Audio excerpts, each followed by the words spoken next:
বন্ধ থাকলো, ভোটাররা বিক্ষোভে ফেটে পড়লেন, তারপরে লাঠিচার্জের অভিযোগ।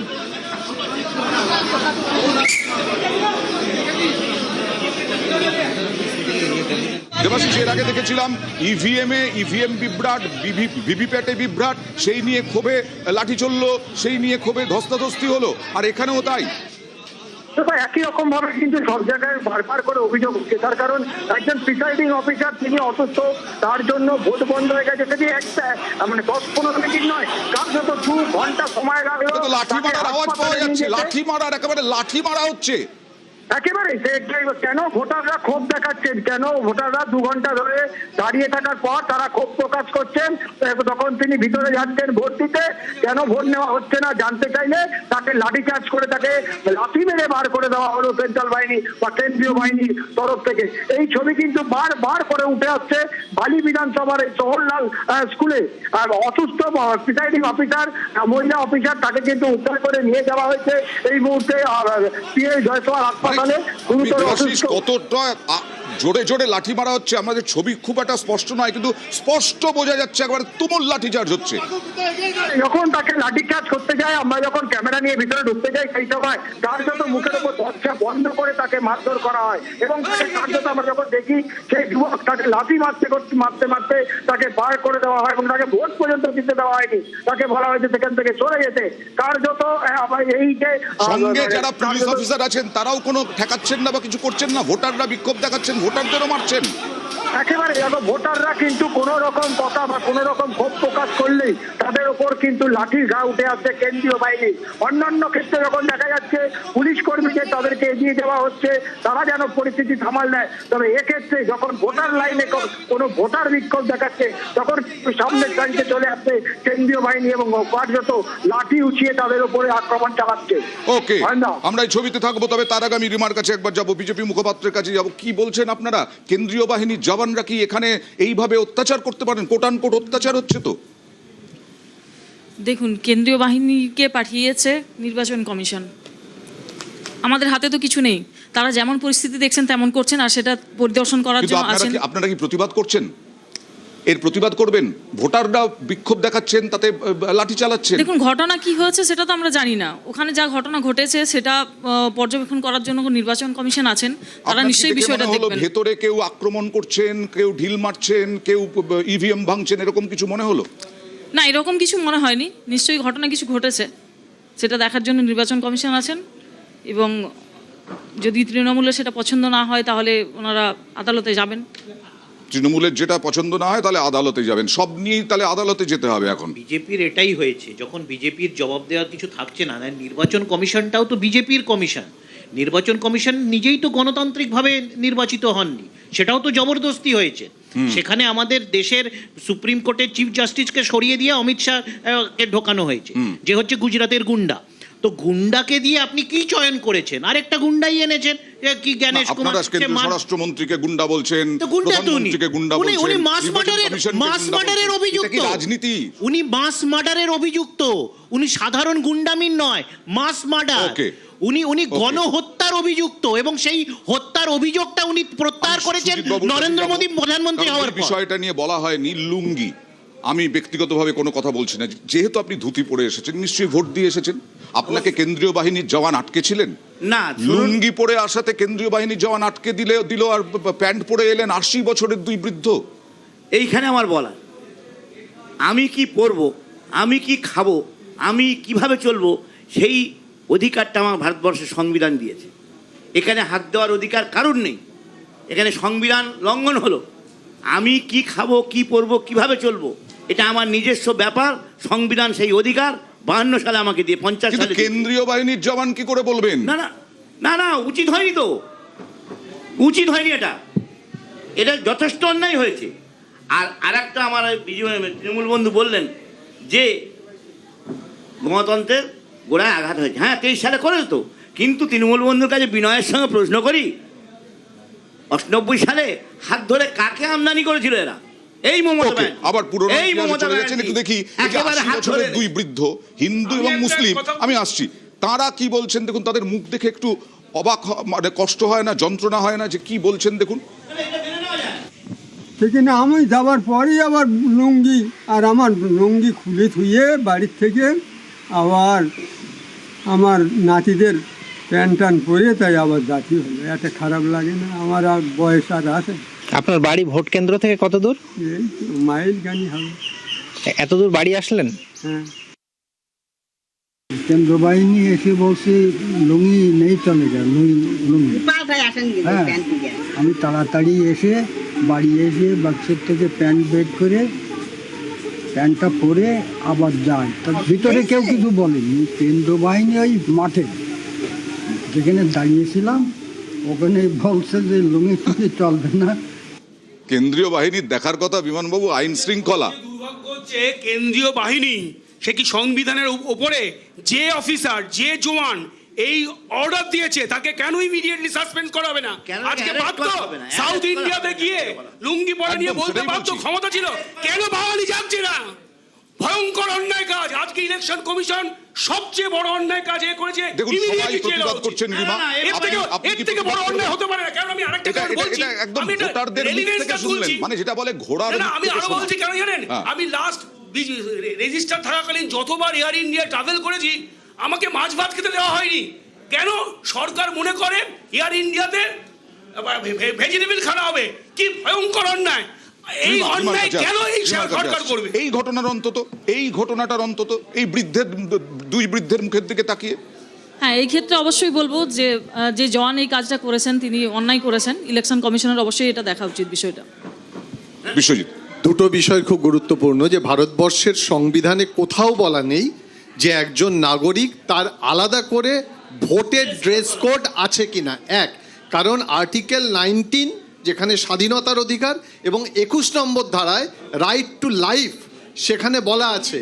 এবং সত্যি কথা বলতে কি এটা দেখতে হবে যে নির্বাচন কমিশন যদি তার লোক, তো এখন যারা আধা সামরিক তুমি বাহিনী, একটু বলো তো, তুমি অধ্যাপক মানুষ, কোথাও সংবিধানে না নির্বাচন কমিশনের বিধিতে কোথাও পোশাক বিধি আছে? একদম নেই। শুধু তাই নয়, তোমাকে আমি বলবো নালসা বনাম ইউনাইটেড অফ ইন্ডিয়া এই মামলায় সুপ্রিম কোর্ট বলে দিয়েছে যে এই ধরনের পোশাক দিয়ে তার আইডেন্টিটি তৈরি করাটা অনৈতিক, এবং সুপ্রিম কোর্টের রায় আছে এটা। তার মানে কি নির্বাচন কমিশন একটা লুঙ্গিহীন ভারত করতে চাইছে পোশাক দিয়ে? লক্ষ্যটা কি? তারও এই সাহস বা এই মানে বল পেল কোথা থেকে? কেরল, তামিলনাড়ু শুধু নয়, আমাদের এখানেও গ্রামে গঞ্জে লুঙ্গি হচ্ছে সংস্কৃতি। জেলা হিন্দু দেখো না মুসলিম কেন, লুঙ্গি হচ্ছে সংস্কৃতি। এবং শুধুমাত্র একটা ভুল হচ্ছে যে লুঙ্গি মানে শুধু সংখ্যালঘুদের পোশাক না, না। প্রচুর হিন্দু পরিবার আছে তারা লুঙ্গি পরে। সুতরাং এই অধিকার আছে কিনা আর যে রিমা, সংবিধানের একটা বিষয় বিরুদ্ধে দেখুন, গিয়ে জবাব আপনি দেওয়া বিজেপির হচ্ছে। প্রতিনিধি হয়ে এসেছেন, আপনাকে বলতে হবে যে একজন ভোটার, সাধারণ ভোটার কি অভিযোগ করছে দেখুন। বালি হাওড়ায় দেখুন, হাওড়ায় দেখুন কেন একে ধরে নিয়ে যাচ্ছে শুধু বিক্ষোভ দেখিয়েছিলেন বলে। কিন্তু আরেকজন বিক্ষোভকারী, তিনি কি বলছেন দেখুন। তাকে লাঠিপেটা করা হয়েছে কেন, কি বলছেন দেখুন।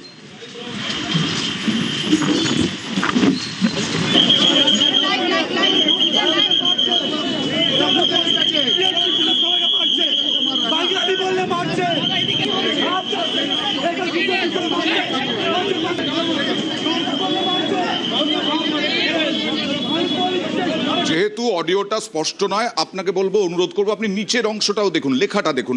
আরেকবার চালাতে বলবো পিসিআরকে, আরেকবার দেখুন।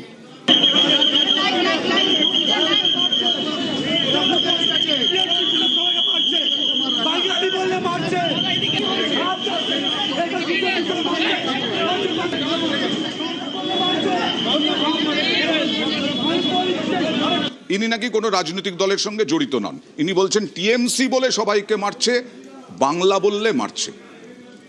দেখুন, প্রথম দফায় ভোট হয়েছে 152টা সিটে।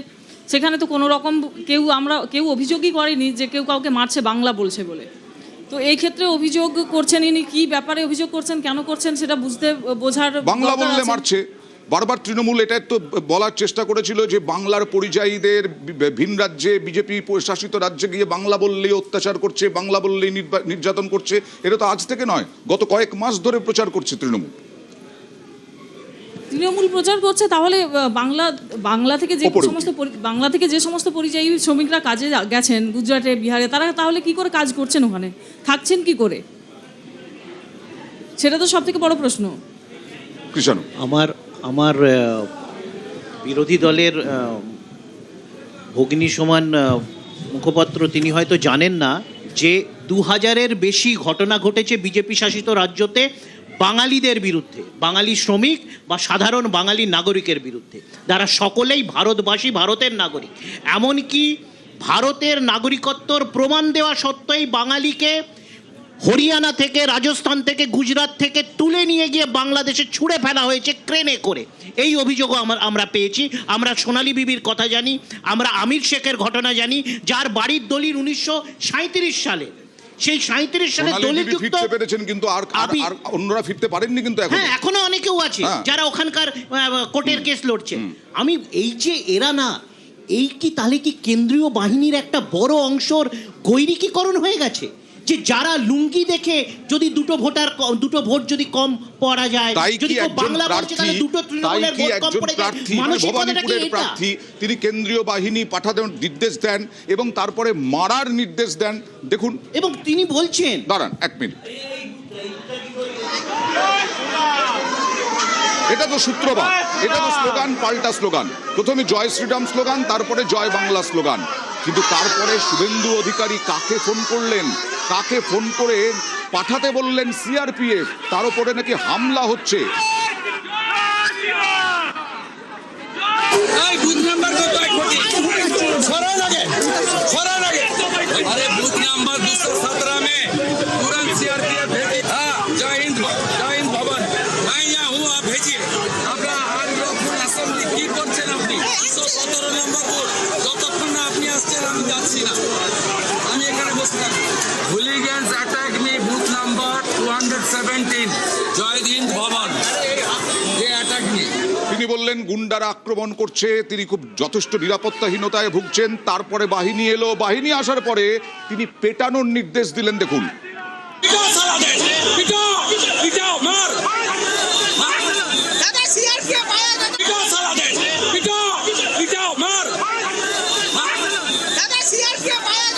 পেটাও পেটাও মার, তারপরে শুরু হলো এই লাঠিচার্জ, তারপরেই শুরু হলো লাঠি। শুধু এখানেই থেমে থাকলেন না, লাঠি তো চালালো কেন্দ্রীয় বাহিনীর জওয়ানরা, পুলিশও সঙ্গে লাঠি চালালো, পিটিয়ে ছত্রভঙ্গ করা হলো। আর তারপরে দৌড়তে দৌড়তেও মার মার বললেন শুভেন্দু অধিকারী।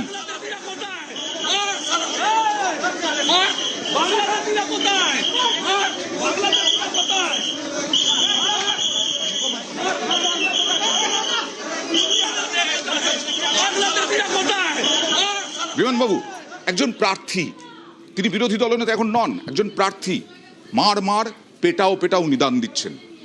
কেন পারেন না তো, কিন্তু সাহস পাচ্ছে কার কাছ থেকে? আগের দিন অভিষেক বন্দ্যোপাধ্যায় বলছে নির্বাচন যাক, তারপরে বুঝে নেব। আজকে পশ্চিমবঙ্গে এই যে বাঙালি কালচারের এগেনস্টে সাহস পেল এই 15 বছরের শাসনে, মমতা ব্যানার্জি এমন করেছে বাঙালির মেরুদণ্ড, বাঙালির শিক্ষা, সংস্কৃতি, আপনারা মাস মার্ডার করেছেন, বলতে দিন না না, আপনারা গণহত্যা করেছেন, একের পর এক মানুষ মেরেছেন, বাঙালিকে মেরেছেন, সংস্কৃতির অপমান হচ্ছে। বাঙালি চেয়ে সে দেখছে কার শাসনে, বাংলার পুলিশ কি করছে ওখানে, তার বাঙালি মেরুদণ্ড নেই। সে কি ব্রিটিশদের সময় জালিয়ানওয়ালাবাগের পুলিশ হয়ে গেছে? বাংলার মানুষের কথা, বাংলার শিক্ষা সংস্কৃতি রক্ষা করতে পারেননি, কারণ এই বিজেপিকে ধরে উনি বাংলায় এসেছেন, এই বিজেপিকে নির্দেশ দিচ্ছে শুভেন্দু অধিকারী আর পিটিয়ে দিচ্ছেন পুলিশ অফিসাররা। কি করছেন যারা কেন্দ্রীয় বাহিনীর জওয়ানকে পরিচালনা করেন? কারণ হচ্ছে উনার নেতা মোহাম্মদ সালিম তো বিজেপির পার্টি অফিসেই হুমায়ুন কবিরের মিটিং করেছেন। তো এইগুলো ওদের, আরে বাবা বিজেপি জোট সঙ্গী, তো এখন আমরাই তো বাঙালি অস্মিতার কথা, বাঙালি আবেগকে সামনে রেখে, বাঙালি অস্মিতাকে সামনে রেখে বাঙালি জাতিকে ঐক্যবদ্ধ করার কাজ পশ্চিমবাংলা মাটিতে মমতা বন্দ্যোপাধ্যায় করেছে। কি বলছে? উনারা তো বহিরাগতদের নিয়ে এসে আমাদের চটকল থেকে আমাদের শিল্প সব ধুলিসাৎ করে দিয়েছিলেন। বন্দ্যোপাধ্যায় উস্কানি দিয়েছেন। অভিষেক বন্দ্যোপাধ্যায় কোথাও উস্কানি দেয়নি, একটা দেখান। অভিষেক বন্দ্যোপাধ্যায় প্রতি উত্তর দিয়েছেন। আগে কেউ হুমকি দিয়েছেন, আজকে স্বরাষ্ট্রমন্ত্রী থেকে অভিষেক বন্দ্যোপাধ্যায় বলেছেন যে এর সকলের সময়ের জবাব হবে। শুনুন শুনে নিন, আপনাদের নেতারা মানুষ মেরেছে, আপনারা মানুষ মেরেছেন, আপনারা পশ্চিম বাংলার বাঙালির রক্ত ঝরিয়েছেন। সুজিতবাবু, অমিত শাহ বারবার বলেছেন জনসভায় যে উল্টো করে সিধে করে দেওয়া হবে গুন্ডাদের। ওকে প্লিজ প্লিজ প্লিজ, ওকে, উল্টো করে সিধে করে দেওয়া হবে, অমিত শাহ বলেছেন বারবার। আমি প্রথমেই বলেছি, এখনো বলছি, ব্যাক টু পয়েন্ট, যাহাই অমিত শাহ তাহাই তৃণমূল। আমরা প্রথমেই বলছি বাইনারি পলিটিক্স করতে, এবং কেউ কম যায় না। এ বলে আমায় দেখ, তো বলে আমায় দেখ, চিরাদারা চন্ডা বলি, কাকে ধরি আর কাকে ছাড়ি। অমিত শাহ আর আমাদের অভিষেক বাবু এক। ওকে, আমি রিমার কাছে আসবো। তাও তো একটা দায়িত্ব থাকে, একজন বিরোধী দলনেতা বা তিনি একজন হেভিওয়েট প্রার্থী, তার একটা দায়িত্ব নেই? তিনি কিন্তু বারে বারে এই ক্ষেত্রে বলছেন যে বাংলাদেশ